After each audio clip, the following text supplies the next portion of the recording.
Hello and welcome to our last big session, the panel Writing Through Oppression, which is one of the sessions that is most important to me. That's why we did this conference, because we think that we have to move as writers, because the freedom of expression is not really guaranteed. And if we don't fight for it, nobody will. So I'm very happy that today we have a very special guest here. And I'd like to introduce Can Dündar, that most of you might know. Can Dündar was the former publisher from Cumhuriyet. I don't know if and he did documentaries, he wrote books, and he has been prosecuted in Turkey accused of being a spy, because he did some research. And he was in jail in Turkey, and since 2016 he's living in exile in Berlin under, as you can see, police protection. So I would like to welcome you very much, and we are waiting for your keynote speech. Thank you so much for this warm welcome. I'm proud to be here among the screenwriters from all over the world. One of the main characters in Schlageter by the German playwright Hans Jost says, "Whenever I hear the word culture, I release the safety of my Browning." To the Nazi, culture meant enemy propaganda. In assessing his own rule last year, the Turkish President Erdogan said, "We've succeeded in every field in 14 years, but for some issues with power over culture." Imagine you ruled as a one-party government for a decade and a half. You've become the absolute ruler of the country, but you still can't produce a single film or TV series. Hundreds of constructors, imams, police chiefs have grown fat under your rule, but you've not got a single remarkable writer, director, or actor. You plopped mosques and shopping centers all over the city, but not a single opera house. In fact, you knocked down the only one. You crushed all your opposition and taken over the media. Your photos are splashed all over the newspapers you'd forced to sell to your supporters, and no one buys them or reads them. You commissioned films glorifying your ideology, and no one goes to watch them. You've removed sinful sculptures from public spaces, but no one turns to look at the fountains you erected in their place.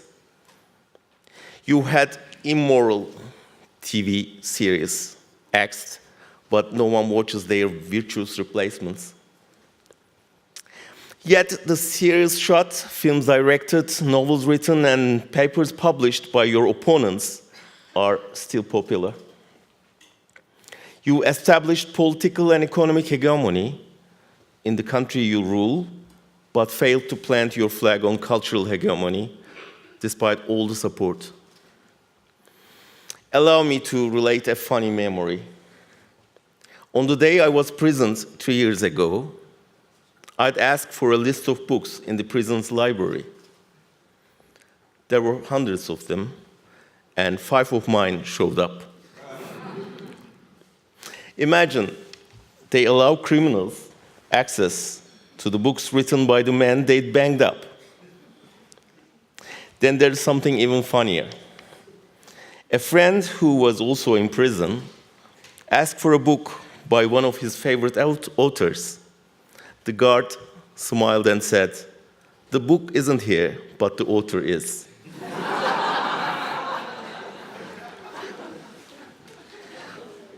Is there a better description of the battle for cultural rule in Turkey?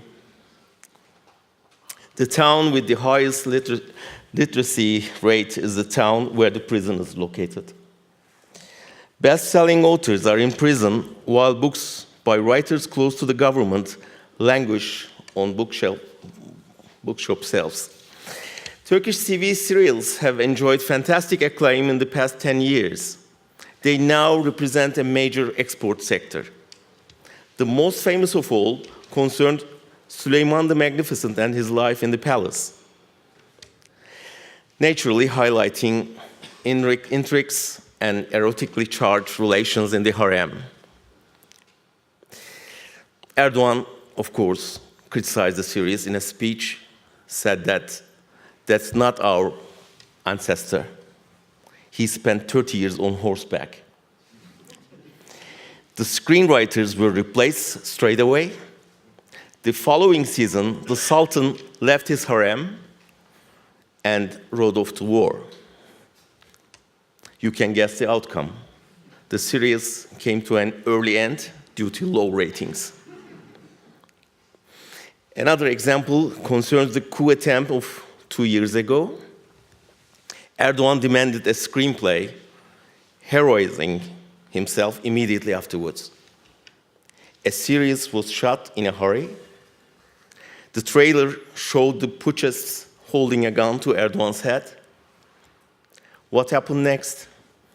Last month, the screenwriter was sentenced 6 years and 3 months on charges of giving subliminal messages on behalf of the putschists. He's in jail now. So today, the serious sector is between a rock and a hard place. Viewer or censor. Win viewers and draw the government's fury. Yield to the censor and lose the viewer. For a while, the viewer was forced to watch frosting. This was the popular term for pixelating any item that displeased the government.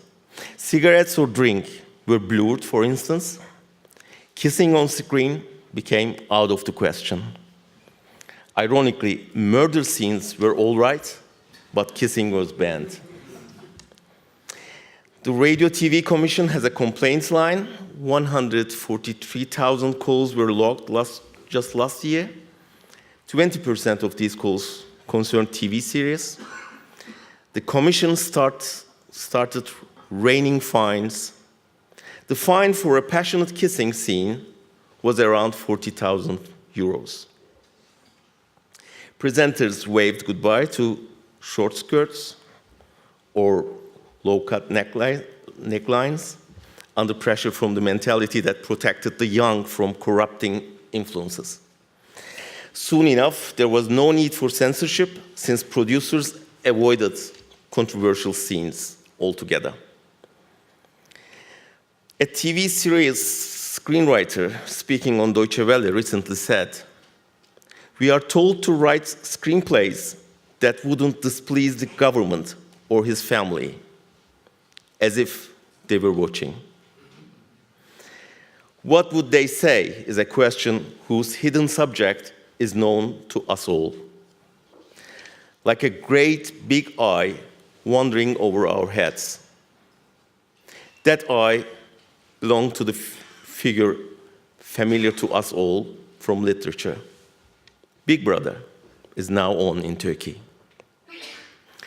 He flung the conservative cloth over the screens and is now trying to raise the devout generation that he wants through TV series. But the good news is, it's not working. Why not? Because today's rulers had a religious education. They learned to obey, not to question. They lacked the critical point of view essential to art and literature. They can't tolerate diversity or a creative imagination or humor. They can see that acquiring cultural and intellectual accumulation is nowhere near as quick as wealth or power. They feel threatened by the global consciousness they don't know.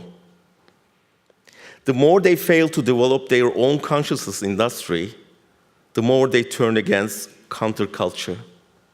If they can't recruit it, they try to annihilate it. When they hear the word culture, they reach for their gun. But fate plays them cruel tricks. They've got nothing else to read but the books that we write. Nothing else to watch but the series we produce. And nothing else to sing but our songs. In any contest with oppression, culture always has the last laugh. Thank you so much for listening. Thank you. Thank you.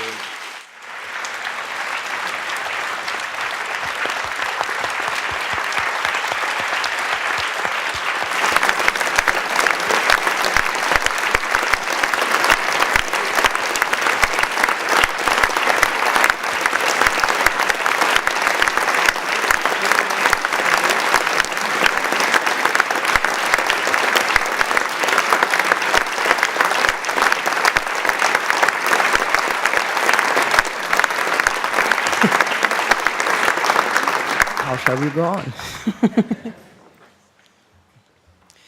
Maybe just with you, Howard. I'd just like to present you my guests. This is Howard Rodman, a screenwriter from the US, and the former president of the Writers Guild West. And that's enough. Then there's Jakob Groll from Austria. He's a screenwriter and director. Member of the board of the Austrian Guild. And there's Maciej Karpinski from Poland, who is a screenwriter and a member of the Polish board and a board member of FSE in Brussels. So maybe, Howard, you can tell us how the American guilds tried to help their members when in the 50s there was the blacklisting. Oh, thank you. I'd actually like to start by returning to the words that Carolin uttered at the very, very beginning of this conference when you said that the theme for the World Conference of Screenwriters this year were power and freedom. And I heard that and I thought the conjunction of those two words occurs 3 times in one of my favorite movies, Vertigo, directed by Alfred Hitchcock, written by Alec Coppell and Samuel Taylor from a novel by Boileau Narcejac. And the first time you hear power and freedom, Gavin Elster is reminiscing about the way it was in old San Francisco, and he wished he lived then when men had power and freedom. The second time, the character Pop Liebel is explaining how they were able to do away with Carlotta, yet somehow kidnap her daughter, and said, well, you know, they had the freedom and the power then. And at the very end of the movie, when Jimmy Stewart finally realizes the frame that he's been put in, he talks about the people who did this to him having the power and the freedom. In Coppell and Taylor's Vertigo, note the possessory credit, power is the perquisite of rich white men, and freedom is the freedom of those rich white men to do whatever the fuck they want, regardless of the consequences to other people. I think the purpose of this conference and the purpose of this panel is to reclaim that power and to far more evenly distribute that freedom. For those of us in the United States, I mean, if you pick up the paper and there's a woman doing journalism who is brutally murdered, there is another journalist who is chopped into pieces and put in diplomatic pouches. There's the example, which we need go no further than the front row of this conference right now. In the face of that, it seems more than a little churlish for somebody from the United States to talk about the ways writers are oppressed. You know, oh, the tyranny of network notes. Rather than whinge in front of you about what those evil studios are doing to our creativity, I want to go back to an earlier time in our history. You have to go, imagine a time, for instance, before Germany was the leader of the free world. And after World War II, after the victory of the Allied powers, when they had the power and when they were so drunk on power and freedom that they decided after World War II to immediately pivot to attack one of their most important allies, the Soviet Union. And in that era, people who had been fascists too early, if they had, say, decided that they didn't like Franco during the Spanish Civil War, were called premature anti-fascists. So it was okay to be against fascism, but just not if your timing was off, because then you were subversive. Or if you were a member of the Communist Party USA, and I can tell you from the personal experience of growing up with my parents that it is one of the singularly most ineffective political organizations ever on the planet. But if you were a member of that, you were also suspect. And in 1947, what we would now think of as right-wing Republicans decided that people who were subversive, either for being fascist too early or for being members of the Communist Party, should not have access to the machine of culture.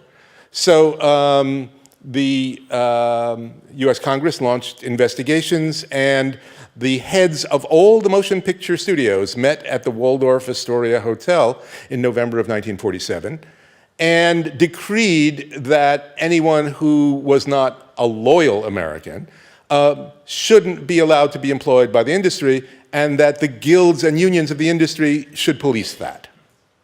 I would really love to say that in that time of the blacklist, that time where people's careers could be yanked from beneath them for political utterances or suspected political utterances, or who they drank with or who they hung out with, that our guild stood strong and prevented that from happening.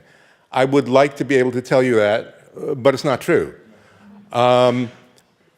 There were people within my own guild, what was then called the Screenwriters Guild, like James M. Cain, whom you may know from Postman Always Rings Twice or Double Indemnity, and he believed that the union would be tarnished if it was somehow associated with its own suspect membership. And he pushed very hard for the union not giving any aid or assistance to its members who found themselves thrown out of the access to work and career because of their political beliefs. There were other people like I.A.L. Diamond, the writing partner of Billy Wilder, whom you may know, Izzy Diamond, who thought the other way and actually sort of wanted the Guild to support the blacklisted writers, and also was against the anti-union provisions of the Taft-Hartley Act and many other things. So they both ran for the executive committee of the Screenwriters Guild in 1947, and both slates won equally. So they passed a resolution that was designed to split the difference between basically what was rational and what was fearful. So the good news is that in 1947, the Screenwriters Guild decided that it was against forcing its membership to swear that they were not now or had never been communists. In exchange for that, the compromise was that every member of the executive board voluntarily would sign a loyalty oath and say that they had never been communists and weren't now and never will. And also, as part of that compromise, the Screenwriters Guild declined to defend its members who were thrown out of work because of their political beliefs. It's not really particularly happy thing that I tell you, but I think we need to look at it in a very clear-eyed manner. And the lesson that I would draw from this is a very, very simple one, and I think it applies not only to our guild and to your guilds, but to all of us in this room and all of us everywhere for whom free speech is more than a platitude, which is if your own guilds won't protect you, nobody will.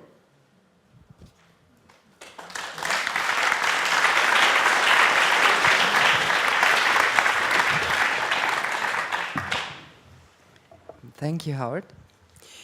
I would like you, Maciej, to give a short report about the Polish situation. Good afternoon, everybody. Speaking frankly, I am not in the easy position here. Some of you participated in the previous Screenwriters conference in Warsaw just 3 years ago. And you may remember that then we all, being there, had the feeling that we are in the free and thriving, happy country. If I sat in front of you in Warsaw 3 years ago and having to present myself, I would say I am Polish and I am proud of it. Today, when we meet in Berlin just 3 years later, I'm afraid my presentation would go, I am Polish and embarrassed.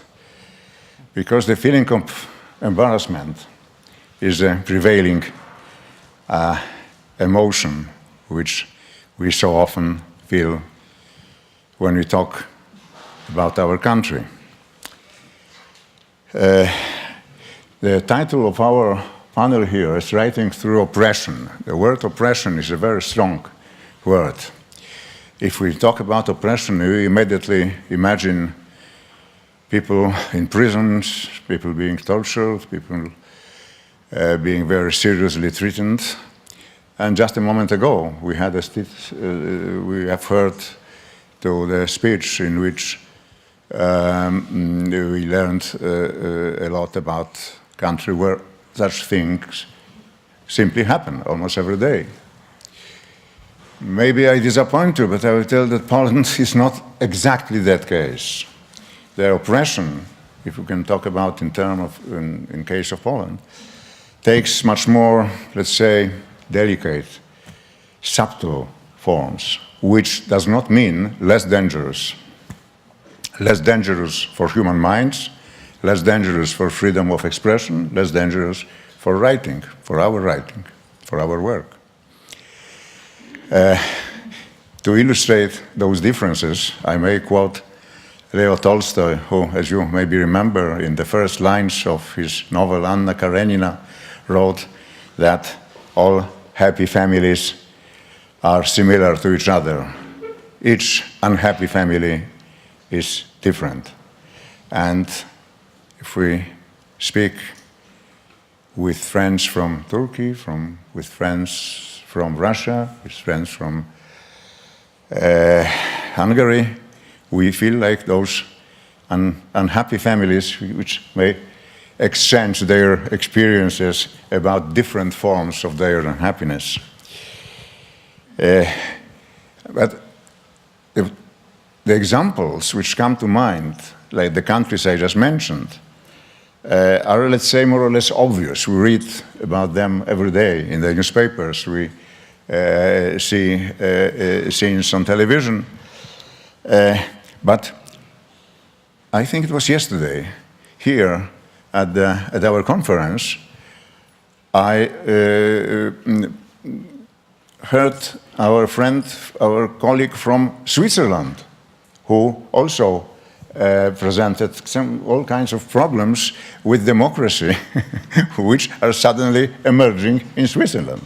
So I'm saying, my God, where this world is going to, if even Switzerland, which looked just the safest place, we may all wish to emigrate there to feel free and safe, may have this kind of trouble.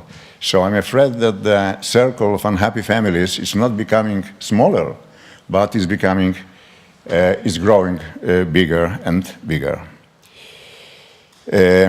By the way, just a couple of days ago, our beloved leader, Jarosław Kaczyński, whose name you probably know, had a meeting with his followers in most remote and, let's say, least developed economically part of Poland, which is in the mountains.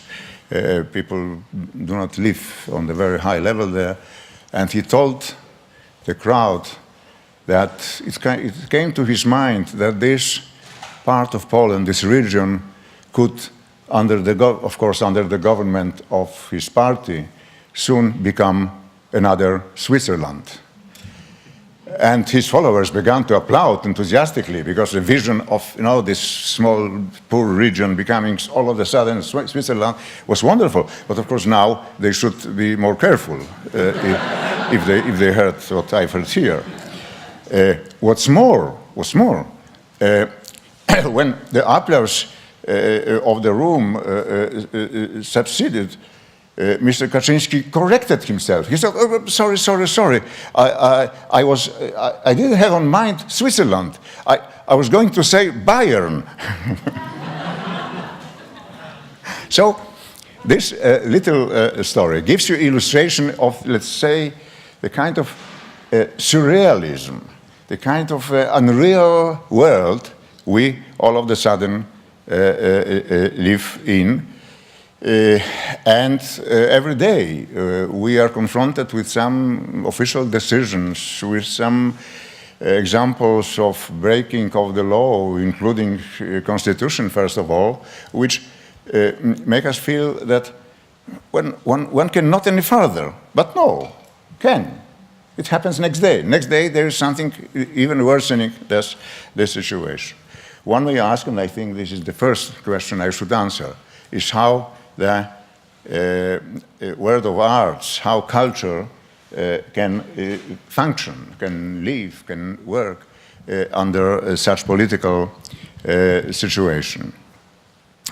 And here we come into the let's say, something difficult to explain, because Poland is generally the land of paradoxes. So for every very negative example of what's happening in the country, you can find another quite positive, and it's very hard to put them together because they are paradoxical. They don't fit together. They don't fit to the common image. And this is exactly the situation for our culture, because we are making films. Some of these films are very successful internationally, very successful domestically. So there is no direct feeling of oppression, of something being forbidden. All methods dealing with that, as I said at the beginning, are much more delicate. So if you ask me, is there an official censorship in Poland? I would say no, there is not. There is not in the form of institution or in the form of any political action in this direction. But the overall general atmosphere in the country, how the government deals with the opposition, both the official opposition in the parliament and the opposition in the streets, creates one of the most dangerous things which may happen to people working in the cultural sector: self-censorship. More and more people start feeling that perhaps it will be better not to touch certain subjects, not to express their real feelings, but to try to accommodate with what, as they think, is expected from them. This is perhaps even more dangerous than the actual censorship. Poland has a long tradition of oppression. We lived for more than 100 years in partition between foreign powers. We lived under Soviet occupation and communist rule. We lived under Nazi German occupation. We survived. We survived because the nation, the society, the Polish people felt that they always have to tell the truth. They always have to if not externally, but internally stay free. But the methods which lead to the self-censorship, to changing of mind, to trying to survive, better than the others, can change even that, this strength of the society. Secondly, but of course, there are also very many people overtly cynical who simply try to catch on the opportunity. They see the opportunity for them. Least talented people, who indeed always had a trouble with selling their work, now they feel that they can do that because it's time for them. If they do what they expected from them, they'll be successful. And this is yet another big problem. I will stop on that because I'm talking too much, as always. I'm sorry, this is my problem. But I believe we will have time to come back.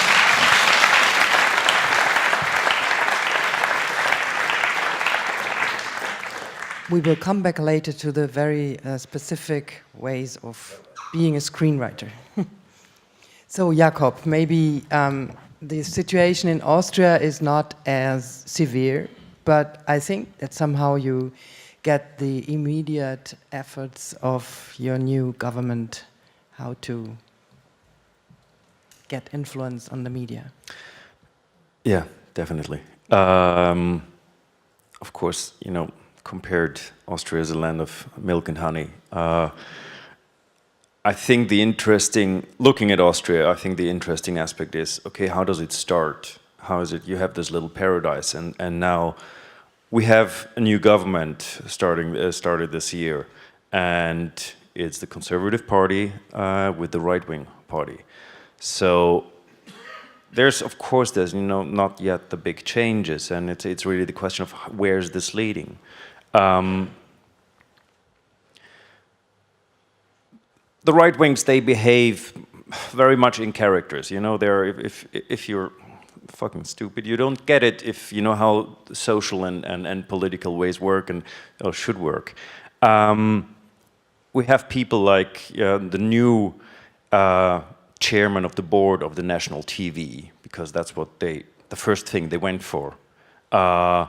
He's right wing. They go there because they want the news. Of course, fiction is not on the priority. We have a big state-owned television and radio and everything, and of course that's where they go. And so this new chairman of the board, just before he became chairman of the board in, I think it was March, because he wasn't pleased with some news or the general news on Orban. In Hungary, he said, well, we have to get rid of a third of foreign correspondents if they don't behave correctly. He went on record saying that, and a couple of weeks later, he was the boss. Yeah, that's the right wings. I don't know. It's not TV, it's not film. But Viennese theater had a campaign making fun of everybody. I think it was Merkel, it was Gandhi, it was everyone, and he was also the chief of the right-wing party, saying like, okay, he's taking a year absent for education, and it was everything was very ironical, and they had even had a spot on the director of the theater.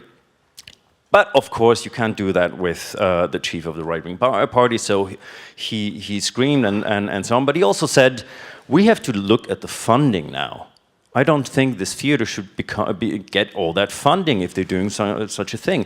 And now, he's in power. Basically, they're still doing the same thing. They're screaming like stubborn children, and I get that. It's in character.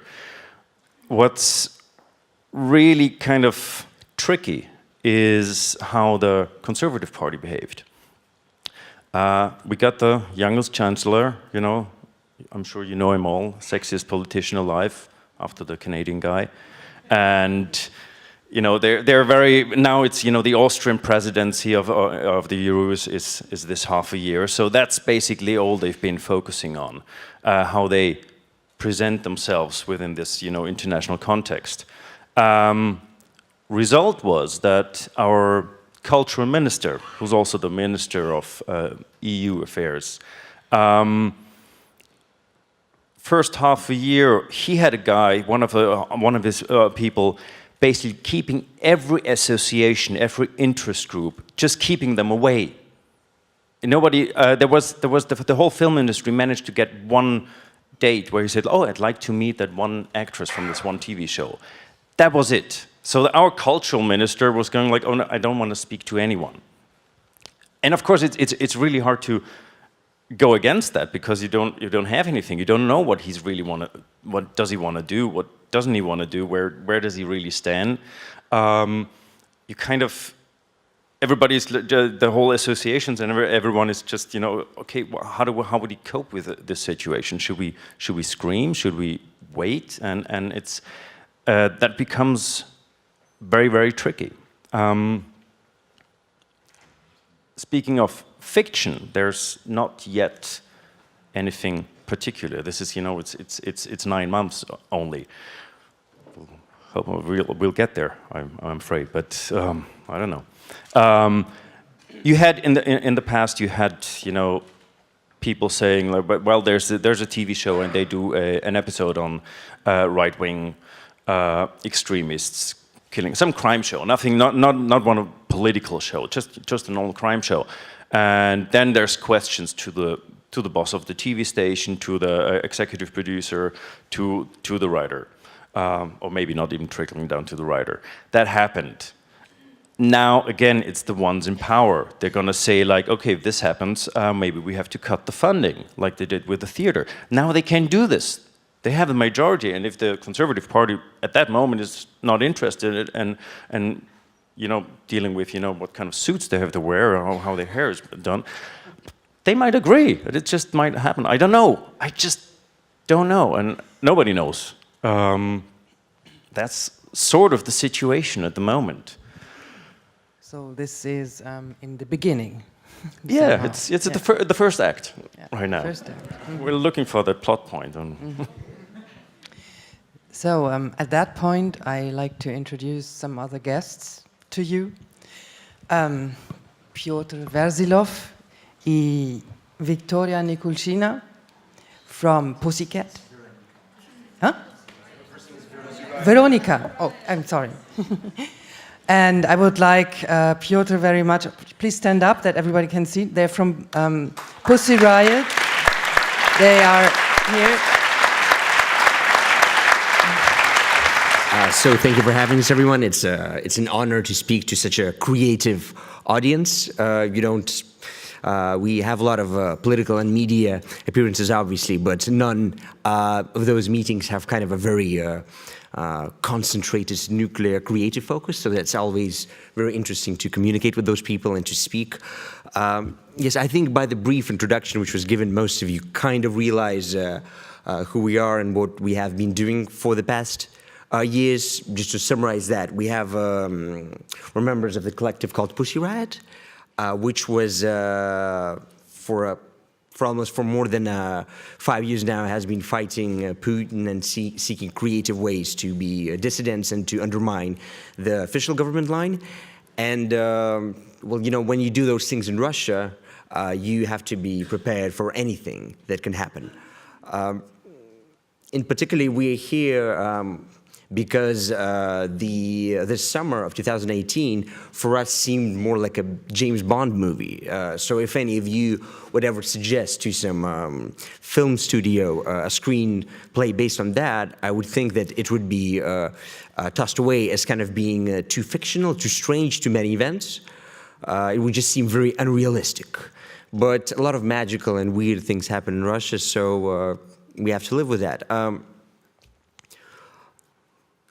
We did, in the middle of the summer, in July of 2018, we did an action at the World Cup final. And this action was dedicated to police oppression and to the lack of political competition in Russia. And the action basically was myself, Nika, and two other members of Pussy Riot pitch invading the field during the World Cup final in order to show that, aside from the wonderful celebration of soccer that happened this summer in Russia, there are very serious issues that should be tackled.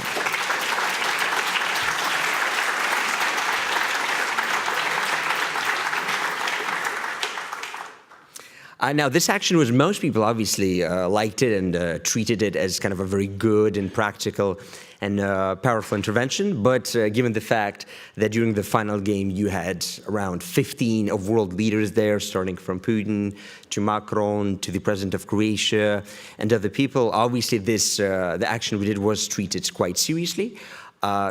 Myself, Nika, and several other girls received 15 days detention for the action. But that was not the end, because a lot of people running the political and the security situation in Russia, they wanted, obviously, for us to serve more. So, and in a rare case of Moscow police not being able to communicate well with the Russian courts, which are usually very obedient, they tried to give us 15 days more, 2 times, but the police papers were so bad that even the judge, which usually rubber stamps any request from the police, just dismissed him and said, look, you want to put these guys into more prison? Give us a real criminal report. Because after we served our first 15-day sentence, the next pretext of trying to put us back in jail was based on the fact that we didn't ask for the Moscow mayor's permission to run on the World Cup field. So yes, and since we broke by not asking the Moscow mayor a certain article in the right way to do political demonstrations in Russia, they tried to prosecute us under that article, but it failed because the court seemed a bit, in a very rare instance, a bit too independent. So we were set free. But getting closer to why we're in Berlin these days, kind of a nice surprise came several weeks later.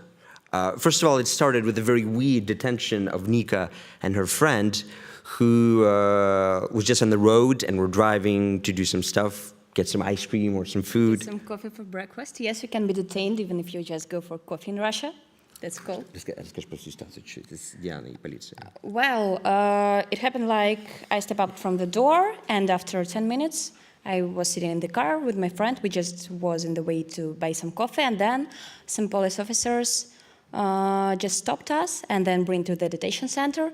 And then after 4 hours sitting there and doing like nothing, I realized that I'm detained for the 19.3. It's about not obeying the police officers, and I was very surprised because I really didn't do anything. Yeah, so I spent 2 days in the detention center. Yeah, so that's the story. And so, right, and obviously we were also surprised by the judge, who issued quite a lenient decision in Nika and her friend getting only 2 days. But the surprise that led us to Berlin, that I'm closely advancing to, came on the last day of their court system, of the court sentence. So after that, me and Nika, we returned to our home. And because it was the anniversary of our relationship, I went out to get some flowers. And as I was going to the flower shop, I looked at my phone and realized that suddenly I wasn't able to focus closely on what is written on my phone, and I just couldn't concentrate. So that was a very weird situation. I did get the flowers, I did return home, but right from the moment that I returned home, I started feeling this unusual type of body feeling when you feel extremely tired. Well, you know, I realized that we've been working hard for the past few days before that. The girls were in court, a lot of movement, so I thought, well, you know, maybe I'm just tired. So I went to sleep for a couple hours. And when I woke up, I realized that I was slowly losing my conscience and my ability to communicate with the outside world. And so Nika, who found me in this condition and who was with me the whole time, she called an ambulance. To be honest, it was really creepy because Peter, his condition became worse and worse. He just lost the ability to walk straight, to see anything, and it was like, what's going on with him? It was really very weird and creepy and stuff like that. So Nika called an ambulance, and at that time, that was on September 11th, actually exactly 1 month from now. So when I was in the ambulance, I stopped basically remembering anything from September 11th to maybe September 26th. So and everything that happened to me in that period was just stories told by Nika, my mother, My parents were with me, and they described that I was acting first very aggressively, and then I kind of just dozed off into my own magical world. And so for the first 6-7 days, I was completely unconscious. Soon, I'm sorry, he was unconscious. He was not able to breathe by himself. So he was just laying, I saw him first time, he was laying in the hospital, and his eyes were closed. He had this mask, and he wasn't able to breathe, and that's how it was. So I think if nobody found him then, probably Peter would die. But Nika was here, and the ambulance was there, so as you see, I didn't die yet.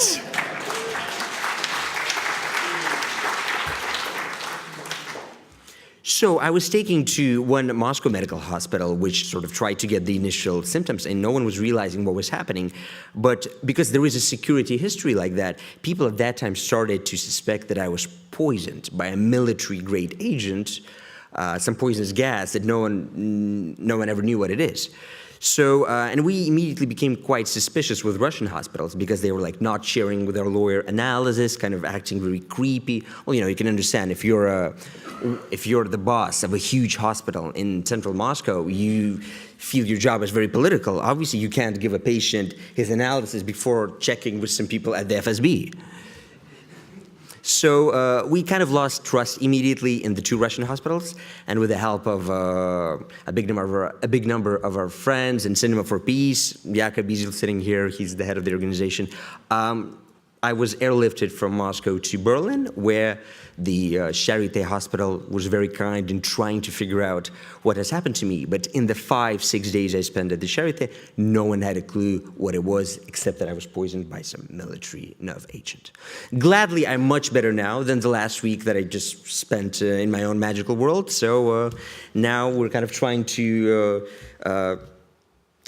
understand what has happened and kind of piece this all into one puzzle. But essentially what happened was a price that you have to pay in Russia if you're very creative, political, and you're willing to stand up against Putin. So now I'm here in Berlin and still figuring out what has happened to us, but for the time being we're here and talking to you, so it's a pleasure.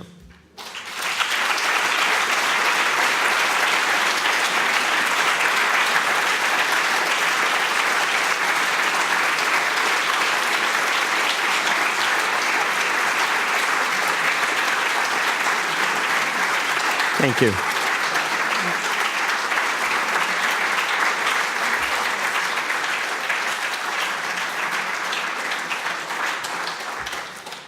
And also one other thing that I didn't mention is that, and this is most likely a reason for my poisoning as well, not just the World Cup action, is the fact that we as artists and as contemporary artists, we also sometimes work on film. Although that obviously is done like in not a very classical way, but nevertheless, I was working for the better part of this year on a film project together with my close friend, the Russian documentary filmmaker Alexander Rastorguyev. And Alexander, who's one of Russia's best documentary filmmakers, he went on an assignment in late July to film a story about Russian mercenaries in Central Africa. So, and in a very tragic turn of events, in July 30th, they were ambushed by a team, and the three, Alexander and two other journalists, they've been murdered in Central Africa. And we've put obviously a lot of attention and a lot of resources to trying to investigate that. And the day before I lost my conscience, we announced that we have some information from the report on our investigation in Central Africa, that we will be making it public. So this might have also been the reason for me being poisoned. But the events that happened in Africa, they are very, very dear and close to me, because Alexander was my close friend, and he was kind of a mentor to me in documentary filmmaking and his creative approach to the world. And so, besides losing a great friend, we lost a very good filmmaker. And so we will definitely be continuing to research and investigate what has happened in Central Africa. And at one point, hopefully sooner than later, we'll find out the truth.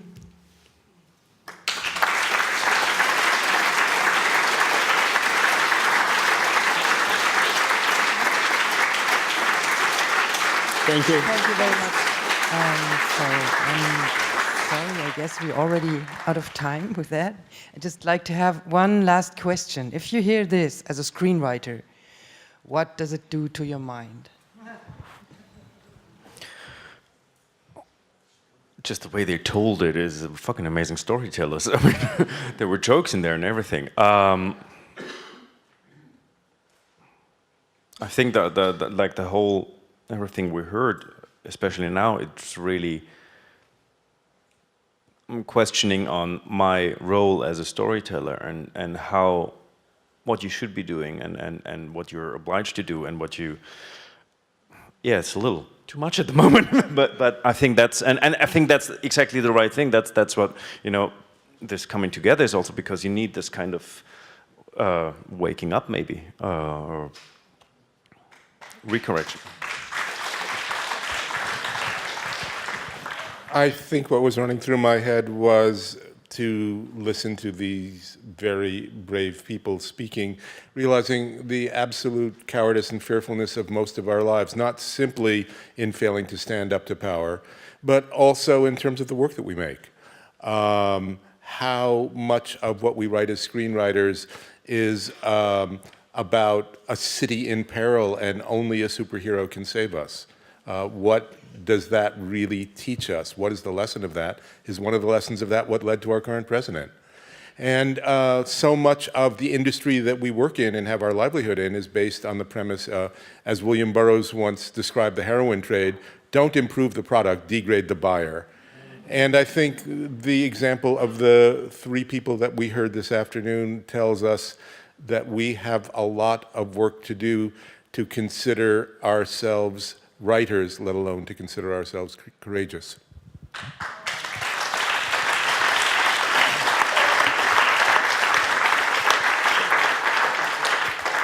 Well, I wouldn't like to repeat what was already said, so I put it briefly. I think our obligation, even duty, in our countries and in today's world is always tell the truth and tell the stories which we have to tell, not to speculate, not to think what will work now and what will work maybe in the future, but always tell the truth.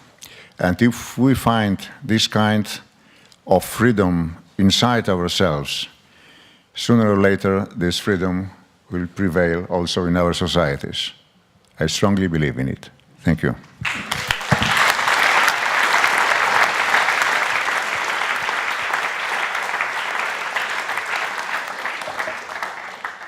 So thank you all for being here, for sharing your lives and your work with us. And well, that's the end of this session.